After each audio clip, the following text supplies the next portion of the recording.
You can do this seated on the floor or a bench. The form is resting your elbow on that muscle there by your knee, and then with your body like a statue, controlling all the way down and then rotating up without opening your knee out. Meaning when you get to this bottom position, if your knee opens there, it's much easier to get the weight up than if it stays strictly there.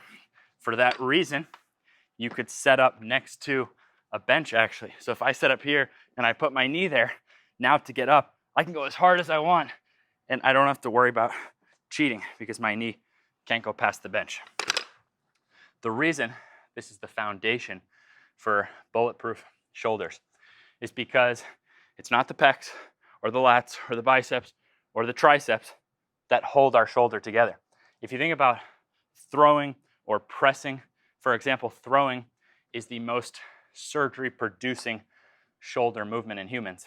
Those are using all these areas to express force, almost trying to launch your shoulder. If you imagine like these are bones, just trying to rip it out of the socket. So it's 4 smaller muscles, none of the names of which you're going to see on the cover of the magazines, that actually hold our shoulders together. So when we're doing this, it's not just a shoulder exercise.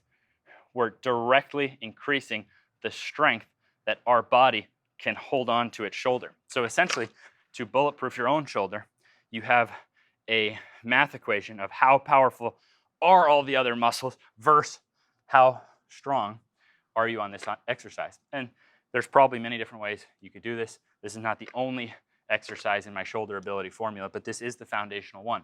This one alone got my shoulders out of pain from practicing basketball passing excessively. That pain hung around for years. Alissa, we were spending a ton of money trying to fix her shoulder like 10 years ago because she's a really hands-on kind of girl, and she tried to do a huge moving project herself and ended up with a bum shoulder for like months and months and months after. Super painful. We were paying for all kinds of different massages and supplements and all this stuff. This exercise fixed her. Now, a couple of years ago, my dad reaches out and asks what to do for his shoulder because he was having to give up painting. He manages office buildings, and rolling paint is a big thing he does. And he couldn't get his arm over his shoulder, all kinds of pain. I taught him the external rotation. He says it took him 2 years to have a full change of characteristic of how his shoulders work. Meaning he called me last week, and in his words, he said, no matter how much I bitched and moaned and complained, I was weak on that exercise. And now by getting strong, he has like a different set of shoulders. So that's pretty cool that with an accessible piece of equipment, a dumbbell, he was able to get those results. Whereas without that, in the traditional system, he not only would have spent thousands of dollars, would have likely had to have a shoulder surgery, and then you get onto painkillers. It's a whole nasty thing. I went through that with my knees. So if we compare these two exercises, let's say reversing out knee pain and reversing out shoulder pain, it's the same concept. The most injurious shoulder activity is throwing. The most injurious knee activity is running into a jump or going downhill. Same thing. You're slamming force into the knee, slamming force into the shoulder, and we're just getting stronger in reverse of that. So how strong do you need to be on this exercise? Well, back in 1997, Charles Poliquin published that with a grip like this, like just straight forward, whatever that is for you, controlling 4 seconds down on a bench press and going back up, whatever your maximum is like that, you should be able to do 10% of that. Actually, I think he said 9.8%, 8 times. So that's why I'm holding a 25-pounder here. Meanwhile, Alissa, I don't know how much she can bench. I can do that with about 250. I don't know. Structural balance is a concept. I can do 250 too. Yeah. So she's doing a 5-pound one over here. But I mean, normally she works at 8 or 10 or 12. We're taking everything slow as she comes back from the baby. Just keep repping. Just keep going. That's why this is a raw take, because once these muscles are tired out, I mean, that's pretty much it. So if I control 4 seconds down, 8 reps is going to be right around a perfect challenge. Now, I never get shoulder pain, so that kind of gives you a glimpse there that 10% of your strict 1-rep close grip bench press with 4 seconds down in this exercise, that's pretty uncommon. I've coached thousands of these and others, and that is a really worthy goal to shoot for. And then we're going to look at some cool usage notes here, because one of Charles Poliquin's other top students Ido Portal, he started using this in the 1990s after learning it from Charles. And what he does is he starts here. It's tougher if you face the shoulder. So you'll see he starts here, and as his set goes, he gradually turns. And by the end of the set, he's doing his last reps here, which is an easier angle. So that's actually how I've been training it lately. 4 seconds down, 8 reps per set, starting here. And you'll see once that hits failure, it's a bit easier there. And I think this is a wonderful tool, again, in order to keep yourself strict, is to line that knee up against a bench.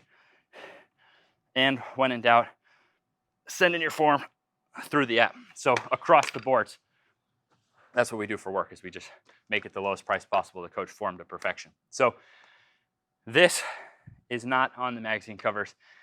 You don't see these little muscles popping out of the magazine covers. So it can be tough to buy in. And for me, I never would have stuck with this exercise over the years. I've basically skipped upper body training for the last 12 years since I found out about structural balance, because my knees were that weak. I've spent over a decade now getting my knees structurally balanced to the rest of my body. Completely, I have a different set of knees now.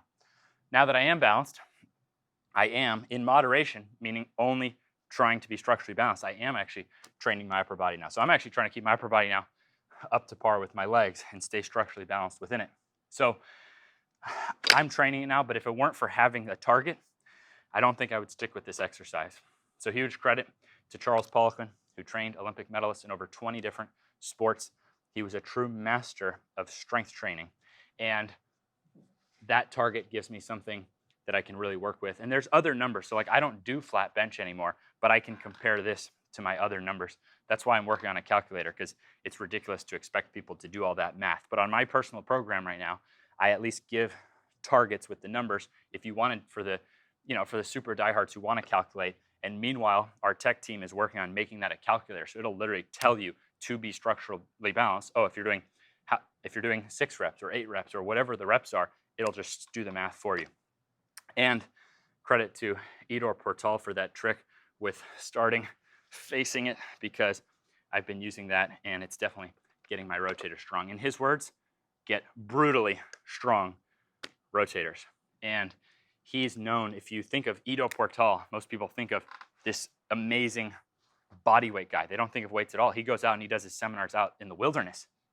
But even he was built on a foundation of incredible structural balance. So it's amazing what you can then go off and do with your body built on a foundation of structural balance. Thanks to Alissa for demonstrating. People tell me sometimes in the comments, obviously overwhelmingly, amazingly comments, but they say, pay more attention to your wife. Trust me, I pay a lot of attention to her. I probably do more of the listening in general. Okay, so if we're talking about working out, I think it's great that she can show and give realistic views of this. But this... It's his one time that he gets to talk. There you go. This is not the summary of our relationship. And I'm trying to get, if you notice most of my videos, I'm trying to just get right into the data, give you the data. So love you. Love you. See ya.